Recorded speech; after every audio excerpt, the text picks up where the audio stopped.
नमस्कार, आदाब, खुशामदीद। आप देख रहे हैं NIN का स्पेशल प्रोग्राम पूछता है इंडिया और मैं हूं आपके साथ सद्दाम करीमी। आज बात कई चुनावी मुद्दों पर।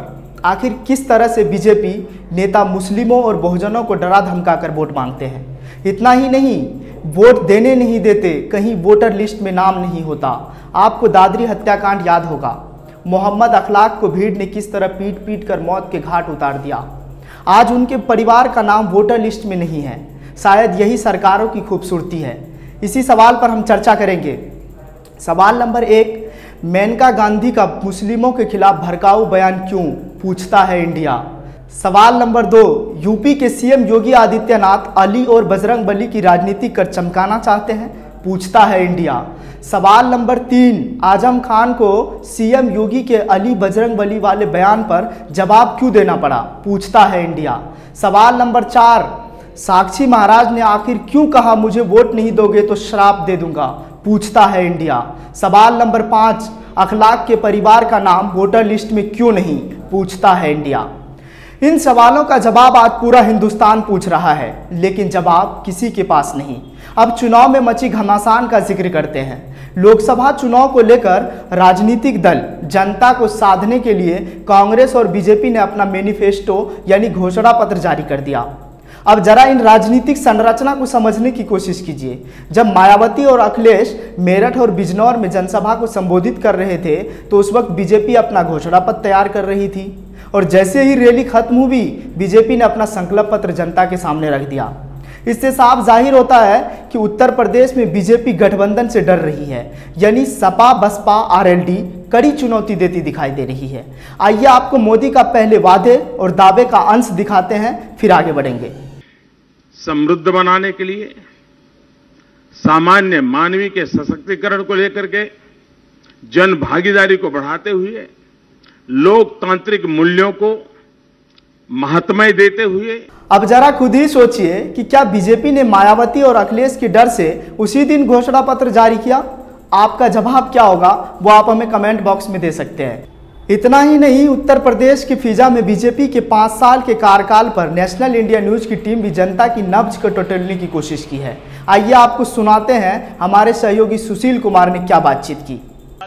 मैं बीजेपी सरकार से कहना चाहता हूं कि हमारे तो PM भी रंडवे है, CM भी रंडवे है, वो कहे के लिए कर रहे हैं।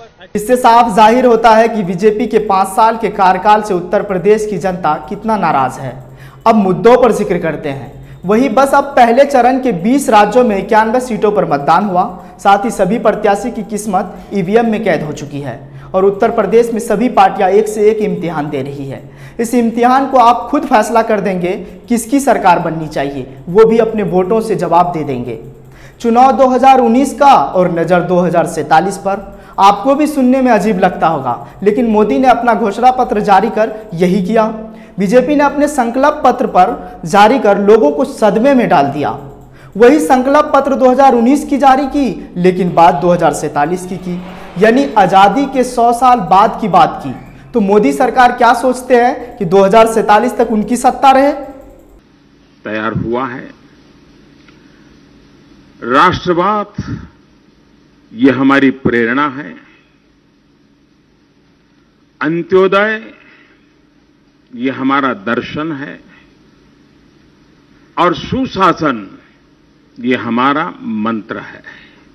ध्यान से सुनिएगा, बीजेपी ने 8वीं बार राम मंदिर मुद्दा का अपनी मैनिफेस्टो में जिक्र किया, यानी 50 पेज के इस संकल्प पत्र में पेज नंबर 42 पर वो भी एक लाइन में जिक्र किया। इतना ही नहीं, बिहार के हाजीपुर में राम मंदिर के मुद्दे पर बीजेपी और जदयू के कार्यकर्ता आपस में भिड़ गए। ये कितना वाजिब है। साथ ही कांग्रेस की न्याय योजना को काटने के लिए बीजेपी छोटे छोटे किसानों और दुकानदारों के लिए नए स्कीम लाने का वादा किया। लेकिन इन संकल्प पत्र पेज के पहले और आखिरी पेज पर कोई शब्द वादा और प्रमुखता से दिखा, वो था राष्ट्रवाद। वैसे ही पहला मौका है जब बीजेपी के घोषणा पत्र में गाय का जिक्र नहीं है। इससे पहले 1984 से लेकर 2014 की घोषणा पत्र पर आप खुद ही उठा के देख लीजिए, 9 घोषणा पत्र जारी हुआ है। इससे पहले सभी घोषणा पत्र में गाय, गौशाला, गौ हत्या पर बैन जैसे तमाम विकास के मुद्दे थे, लेकिन इस बार सिर्फ राष्ट्रवाद। ये तो बीजेपी का जनता को गुमराह करने वाला मुद्दा था। बहरहाल अब उत्तर प्रदेश की फिजा पर नजर डालते हैं। बीजेपी को गठबंधन अब की बार लोकसभा चुनाव में धूल चटा देगी और मायावती पीएम का दावेदार होगी। ये हम नहीं कह रहे हैं, ये उत्तर प्रदेश की जनता की मिजाज कह रही है। फिलहाल आप देख रहे थे NIN का स्पेशल प्रोग्राम पूछता है इंडिया। पूछता है इंडिया में मैं आपसे विदा लेता हूँ। नमस्कार। अगर आपने चैनल को सब्सक्राइब नहीं किया है तो प्लीज़ सब्सक्राइब कीजिए और ताज़ा अपडेट पाने के लिए बेल आइकन को दबाना ना भूलें।